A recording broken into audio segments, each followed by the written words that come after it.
आज सुबह सुबह सबसे पहले काम की हूँ, एक लिस्ट बनाई हूँ। ये लिस्ट किस चीज़ की है, ये पूरे वीडियो के लास्ट में आपको दिख जाएगी कि ये लिस्ट में मैंने क्या लिखा है और उसे मैंने कैसे पूरा किया। रोजाना घर में ढेरों काम रहते हैं, उन काम के साथ एक्स्ट्रा काम के लिए भी टाइम निकालना पड़ता है। और ये ज़रूरी नहीं है कि उस काम को करने में 5 से 10 मिनट का टाइम लगे। हो सकता है इन सब काम को करने में आधा से 1 घंटे की भी समय लग जाती है, लेकिन करना तो है। और उसकी रिस्पॉन्सिबिलिटी जब मेरे ऊपर है तो उसे किस तरह से मैनेज करके करती हूँ, आज के वीडियो में वही आपके साथ शेयर कर रही हूँ। मैं हमेशा अपने घर में हवन करती हूँ। एक छोटा सा हवन होता है गोबर के उपले के साथ में। तो हवन सामग्री जो है उसको बना के मैं एक बार रख लेती हूँ और ये सामग्री लगभग महीने भर तक आराम से जाती है, कभी कभी 1 महीने से ज़्यादा भी हो जाती है।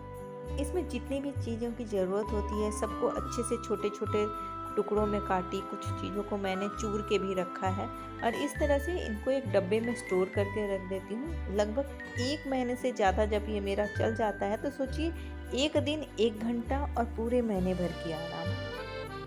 जब दिमाग को पता रहता है ना कि ये काम मुझे करना है, तो आप रोजाना के काम के साथ ऑटोमेटिक आपके लिए वो टाइम निकल जाएगा या फिर आप खुद ही निकाल लेंगे इन सब कामों को करने के लिए। फ्रिज में भी मलाई को स्टोर करते हुए लगभग 1 हफ्ता से ज़्यादा हो गया था। इससे मुझे घी बनाना था, पर जब मैं इसे निकाली और जब इसे थोड़ा सा फेंटने का कोशिश की तो पता चला अभी इसमें से मक्खन अलग नहीं हो रहा है। मतलब इसको थोड़ा और नॉर्मल होना है। जब पूरी तरह नॉर्मल हो जाएगा तभी इससे घी बनेगी। तब तक बीच बीच में मैं पानी भी पी लेती हूँ। ठंडे के मौसम में अक्सर होता है कि हम पानी कम पीते हैं, इसलिए पानी की बोतल हमेशा सामने रखिए और ख़ास करके ट्रांसपेरेंट बोतल, तो हमेशा पानी की याद आती जाएगी और हम पीते जाएंगे। और ये हेल्दी स्नैक्स मैं अक्सर अपने घर पे बना के रखती हूँ। मेरे हस्बैंड इसे टिफ़िन में ले जाना भी पसंद करते हैं और मैं शाम को चाय के साथ इसे खाना बहुत पसंद करती हूँ। 2 चम्मच घी में ये लगभग 1 वीक का नाश्ता बन जाता है और खाने में भी बहुत अच्छा लगता है। और इसमें जितने भी इंग्रेडिएंट मैंने डाले हैं सभी हेल्दी हैं। ये बहुत ही अच्छा हेल्दी स्नैक्स है और इसमें कोई भी मेजरमेंट की ज़रूरत नहीं होती है। आपको जो चीज़ ज़्यादा पसंद है उस चीज़ को आप ज़्यादा डाल सकते हैं। इसके अलावा भी आप बहुत कुछ डाल सकते हैं, जो घर में अवेलेबल हो उसी से आसानी से बन सकता है। हरी मिर्च को बीच से मैंने चीरा लगा लिया है ताकि घी में डालने के बाद ये उड़े नहीं। और जो भी ड्राई फ्रूट्स मैं ली थी उसको भी मैंने बीच से हाफ कर लिया है। अब घी गर्म होते ही सबसे पहले उसमें मैं ड्राई फ्रूट्स डाल लूँगी, क्योंकि इसको भूनने में बहुत ही कम घी लगता है। और उसके बाद जो इसमें घी बचेगी उसमें मैं हरी मिर्च और कड़ी पत्ता डाल दूँगी। सब चीज़ों को मैंने अलग अलग भूना है। इसे किसी चीज़ को भूनने में 5 से 7 मिनट का टाइम लगता है, किसी चीज़ को भूनने में हो सकता है 10 मिनट का भी टाइम लगा हो। और सब में घी की क्वांटिटी अलग अलग होती है, किसी में घी की ज़रूरत भी नहीं है, कोई तो थोड़ा सा घी में ही भून जाता है। तो इस तरह से सबको अलग अलग करके यदि हम भूनते हैं तो घी भी कम लगती है और जल्दी बनती भी है। मखाने को लो मीडियम फ्लेम करते हुए बिल्कुल धीमी आंच पे भूना है ताकि वो अच्छा से क्रंची क्रंची हो जाए। और पोहे को भूनते वक्त मैंने थोड़ा भी घी का यूज़ नहीं किया है। अब इसमें मिक्स कर रही हूँ लाल मिर्च पाउडर, गरम मसाला, चाट मसाला, काला नमक और हल्दी। थोड़ा सा घी में इन सब चीज़ को डालते ही तुरंत पीछे से सारे भुने हुए ड्राई फ्रूट्स और चूड़ा, पोहा, मखाना सबको मैं डाल दी ताकि गरम गरम ही अच्छे से मिक्स हो जाए।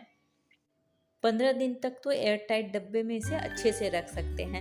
और चाहे तो हम इससे बहुत अच्छा चाट भी बना सकते हैं और चाहे तो ऐसे सूखा नाश्ता भी इसके साथ कर सकते हैं। और अपने बालों के लिए मैं हेयर ऑयल अब खुद बना के रखती हूँ। इसके लिए मैं इसमें यूज़ कर रही हूँ आंवला। ये आंवला कुछ दिन से फ्रिज में रखा हुआ था तो इसका कलर चेंज हो गया था, जो देखने में अच्छा नहीं लग रहा था, तो उसकी चटनी तो नहीं बन सकती थी। तो आंवले को मैंने कद्दूकस कर लिया और उसे मैं लोहे की कढ़ाई में बना रही हूँ। आंवला डालने के बाद उसमें मैं डाल दी जो कड़ी पत्ता मैंने तोड़ा था, जो कुछ मैंने स्नैक्स के लिए यूज़ किया और कुछ मैं इस तेल में डाल रही हूँ। और 2 चम्मच मेथी के दाने और 2 चम्मच इसमें मंगरेला या चिरौंजी, इसको मैंने डाल दिया। ऊपर से डाल रही हूँ कोकोनट ऑयल और सरसों की तेल। जब तेल गर्म होने लगता है तो उसके ऊपर इस तरह से झाग बनने लगती है, और जब तेल में सब चीज़ पक जाता है तो धीरे धीरे ये झाग कम हो जाती है। देखिए मैंने सबको अच्छे से पका लिया और इसको मैं एक बॉटल में करके रख दूँगी।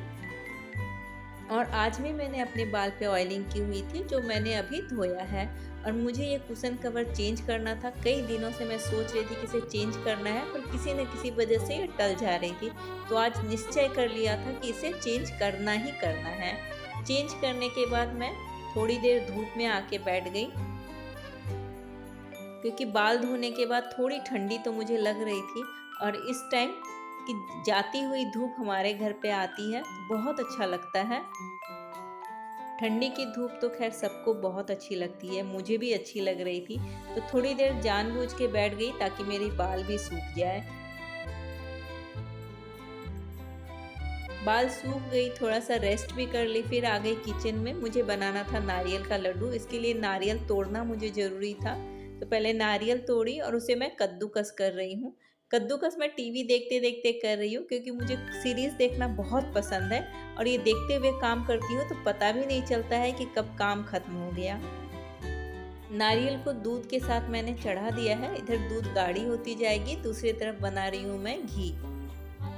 सुबह ही इस मलाई को मैं कटोरे में करके रखी थी, अभी उसको फेंटी तो उससे मक्खन अच्छी तरह से अलग हो गया।